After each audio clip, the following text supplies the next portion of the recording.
So in this video today, Bismillahirrahmanirrahim, we will discuss the cerebellar efferent fibers. These efferent fibers are the fibers that will leave the cerebellum. And I told you by this diagram of mine that there are fibers which are entering, they are afferent, and the afferent fibers enter by the middle and inferior cerebellar peduncles, and they go via these interneurons to the nuclei that were intracerebellar nuclei, and from these intracerebellar nuclei the efferent or outgoing fibers, and they will move out through the superior or the inferior cerebellar peduncles. One thing about these is the fibers from the DEG, that were don't eat greasy, that were dentate, emboliform and globose, they will leave from the superior cerebellar peduncles, whereas all the fibers that will leave from the fastigial nucleus, they will go out via the inferior cerebellar peduncles. So now the efferent pathways that leave via the superior and inferior cerebellar peduncles, they can the pathways are four in number. The first pathway is from the globose and emboliform nucleus.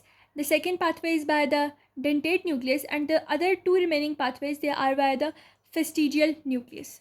Now firstly we are going to discuss the pathway that involves the emboliform and globose nucleus, that is having connections with the red nucleus. So to understand this emboliform globose red nucleus pathway, you need to know that the fibers, they will originate from the emboliform and globose nucleus, and they will move out to the superior cerebellar peduncle, and then they will have connection with the red nucleus. But how? From the globose and emboliform nucleus, they will move out, but we know that the superior cerebellar peduncles, the fiber coming from them, they undergo decussation. So this is first decussation. After that, they will go onto the contralateral side and innervate the contralateral red nucleus. That is the second decussation. So these are two crossing overs that we can see in this pathway. One is the cerebellar peduncles crossing over, and second one is the crossing over to reach the contralateral nucleus.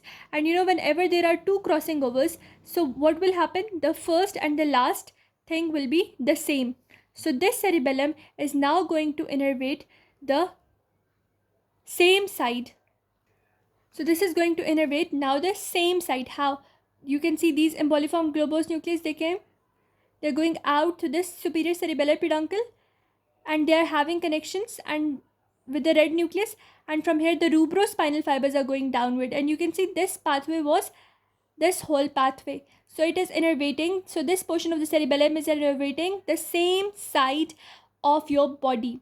So superior cerebellar peduncle decussation, after that the contralateral supply to the red nucleus, and then the rubrospinal tract. So this was our first pathway.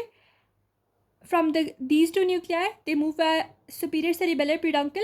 First is the decussation, second one is the opposite synapsing with a contralateral red nucleus, as a result of which we will have the rubrospinal tract going downwards, and this pathway crosses twice, as a result of which the same side cerebellum is innervating the same side of your body.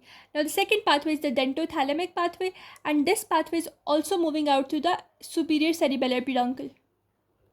Now the pathway that we just studied was this pathway that was going out through these fastigial and emboliform, the globose and emboliform nucleus. It goes via the superior cerebellar peduncle into the red nucleus, and from there were two decussations that I showed you previously, and then there is a rubrospinal tract, and this pathway is known as the globose emboliform rubrospinal tract. Second tract is this tract. The fibers now, they are going to emerge or originate from this dentate nucleus. The fibers are going to go from the dentate nucleus, that is a crumpled bag appearance, via the superior cerebellar peduncle, and I told you there was decussation at this level.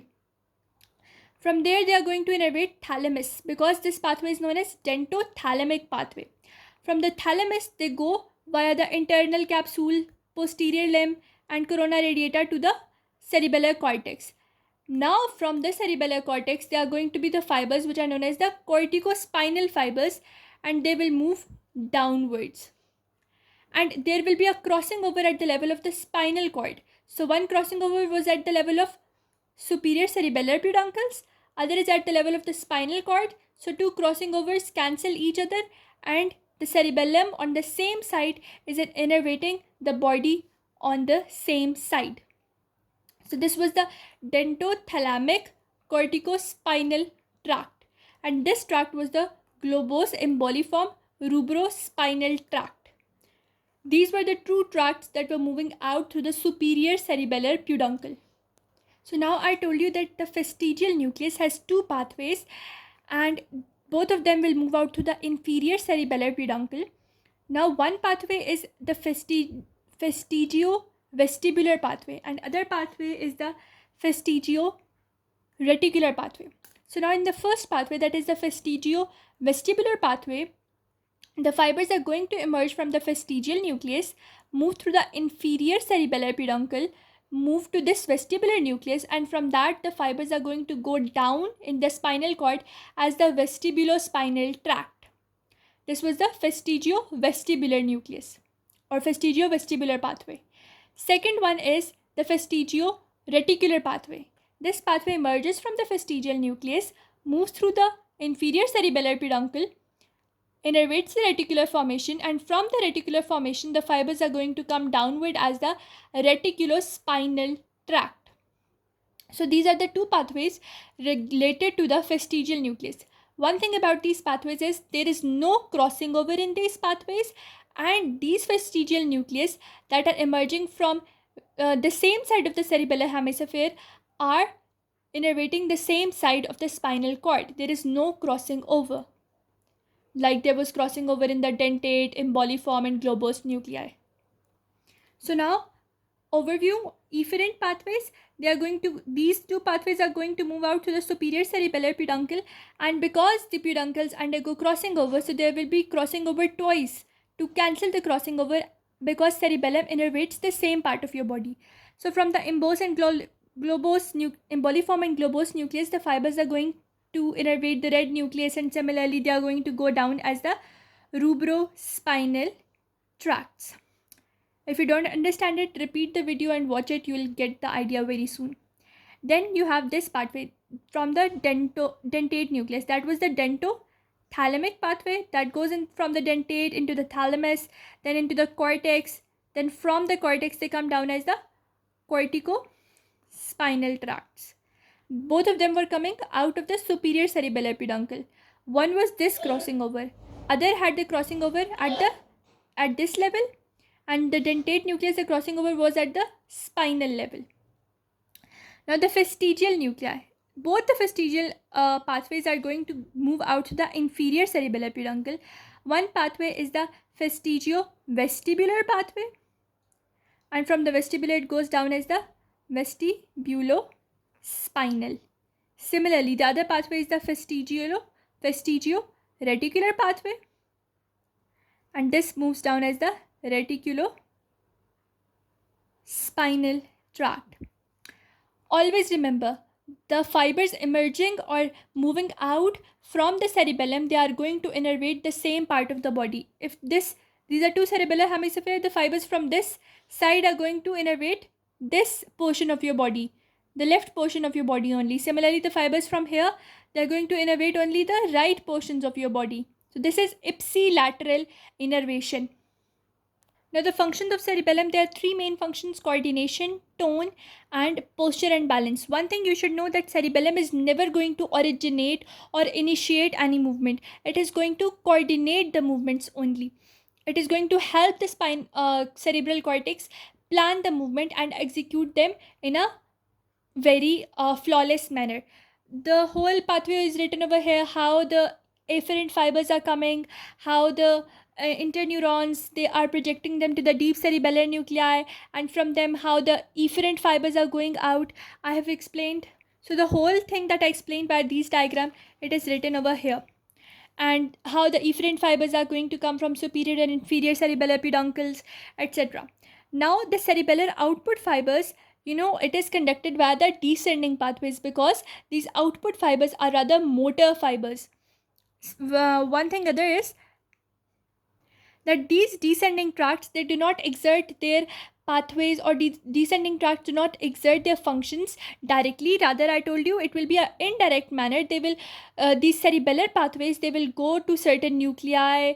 Like in the first pathway we had the red nucleus.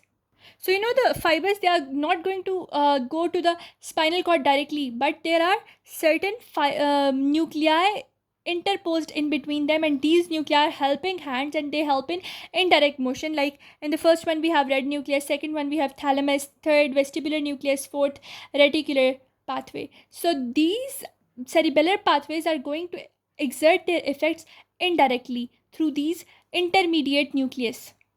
Now, main thing about cerebellum is it's a comparator. It is going to compare our movement, and it is going to work on the feedback pathway. Let me show you the diagram. So what happens actually? The thing that happens is that your cerebellar cortex plans some activity, and that activity signals go down into the muscles. But now the muscles, they are sending their feedback signals to the cerebellum, and cerebellum either sends signals to the cortex to correct any deviation, or it sends signals indirectly through the interposing nucleus to the muscles to initiate their functions. So cerebellum is a comparator in between. It is going to help the muscles and the cerebellar cortex coordinate with each other to perform a flawless movement. One pathway is this pathway, and only if the cerebellar cortex pathway is intact, what will happen? The movements will not be flawless. There will be incoordination. There will be no planning. So cerebellum in between is a planning portion, a comparator portion. It is going to help in the flawless movement to be produced.